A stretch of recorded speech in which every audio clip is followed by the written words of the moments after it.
일단 제가 CCTV하고 최대한 비슷한 각도로 카메라를 맞춰 놓고 있습니다. 그 당시 휘청거리는 영상, 그 영상을 한번 재현해 보겠습니다.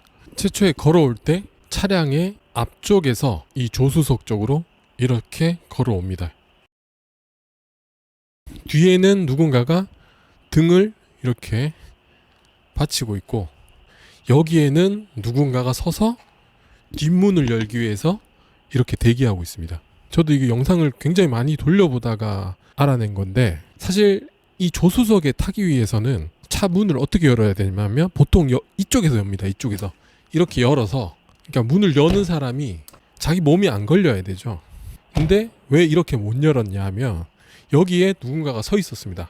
여기서 열어야 되는데 여기에서 누가 뒷문을 열기 위해서 이렇게 대기하고 있었기 때문에 여기까지 못 오고 여기까지 이렇게 걸어옵니다. 걸어와서 뒤에는 사람이 받치고 있죠. 그래서 이걸 열려면 사실 뒤로 빠져야 되거든요. 이렇게 빠져야지 본인이 안 걸리는데 뒤에는 누군가가 등을 받치고 있는 상황이죠. 그래서 이렇게 여는데 내 몸이 뒤로 물러갈 수밖에 없습니다. 이렇게 물러날 수밖에 없습니다. 다시 한번 보시면 이 지점에서 문을 여는데 뒤로 빠질 수밖에 없죠. 그래서 정상적인 사람도 이렇게 걸어오다가 이 지점에서 문을 열면 자동적으로 문이 걸릴 수밖에 없습니다. 자기 몸에. 그래서 뒤로 빠지면서 휘청. 물론 지금 제가 주장하는 게 100% 정답이 아닐 수가 있습니다. 그런데 이 수사 과정에서는 이런 모든 가능성을 열어두고 수사를 하셨으면 하는 마음에 제가 이렇게 영상을 찍게 됐습니다. 자, 영상을 한번 보겠습니다. 지금 여기는 강남 압구정로에 있는 거리입니다. 여기 도로에서 사고가 나죠. 자, 다시 한번 보시면 여기에 주목할 만한 점이 있습니다. 여기 빨간색 브레이크 등이 들어와 있죠. 그럼 이게 언제 들어왔는지 한번 보겠습니다. 자, 아직까지는 안 들어와 있습니다. 근데 여기서 지금 브레이크 등이 들어왔고요. 김호중 가수의 진술은 휴대폰을 조작하고 있었다. 휴대폰에 그 이어폰 블루투스를 연결하고 있었다. 보통 우리가 이제 휴대폰을 조작하면 좀 서행을 하게 되잖아요. 그래서 이 지점에서 아마 휴대폰을 만지면서 브레이크를 잡으면서 서행을 했던 것으로 그렇게 파악이 됩니다. 그러고 나서 차가 저쪽 택시 방향으로 그대로 꺾여서 충돌을 합니다. 이렇게 충돌을 했죠. 이게 사실 몸을 가눌 수 없는 만취 상태에서는 이렇게 브레이크를 밟지 못했겠죠. 이렇게 지나가면서 이 지점에서 브레이크를 밟지 못했을 겁니다. 조금 서행해야 되겠다라고 인지하고 이렇게 브레이크를 밟은 것으로 예상이 되고요. 휴대폰을 조작하기 위해서 조금 서행을 했던 걸로 그렇게 추정이 됩니다. 사고 지점이 바로 이 지점입니다. 이 지점에 택시가 서 있었고 여기서 충돌이 일어났습니다. CCTV 영상에 보면 치과가 하나 보이는데요.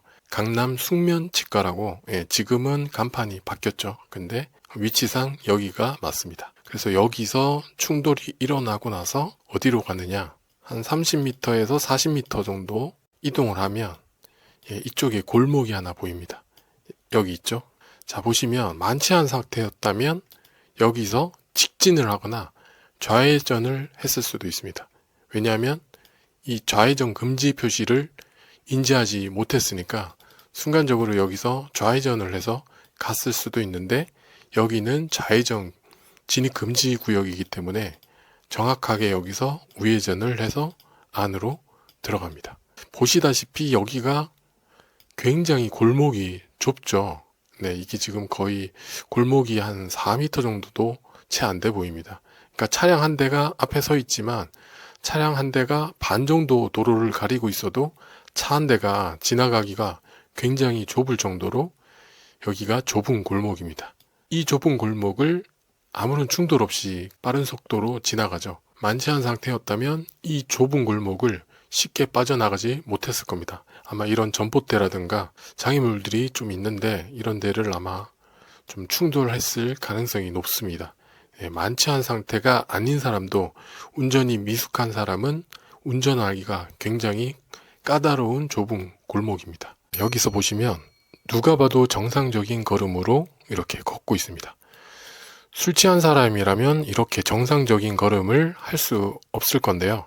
지금은 너무나 정상적인 걸음으로 걸어오고 있습니다. 여기를 좀 주목해 보셔야 되는데 자세히 발 모양을 한번 보시면 될 것 같습니다. 여기가 지금 차량이 이렇게 주차가 돼 있어서 이 틈을 지나가야 되는 상황이거든요. 몸을 옆으로 틀어서 소위 말해 개걸음이라고 하죠. 옆으로 걷는 걸음. 이 걸음을 하는데 왼발, 오른발. 왼발을 먼저 걷고 뒷발이 따라옵니다. 왼발을 걷고 뒷발 따라오고. 네, 그렇게 두 걸음으로 이 좁은 틈을 빠져나갑니다. 근데 사실 술 취한 사람은 앞뒤로 굉장히 많이 흔들리거든요. 뭐 좌우로도 흔들리지만 앞뒤로 굉장히 비틀비틀거리면서 걷고 몸을 가누기 힘든 상태입니다. 근데 지금 영상을 보시면 한 손은 주머니에 넣고 한 손은 휴대폰을 들고 있습니다. 이렇게 되면 중심 잡기가 굉장히 힘든 상황이 되는 거죠.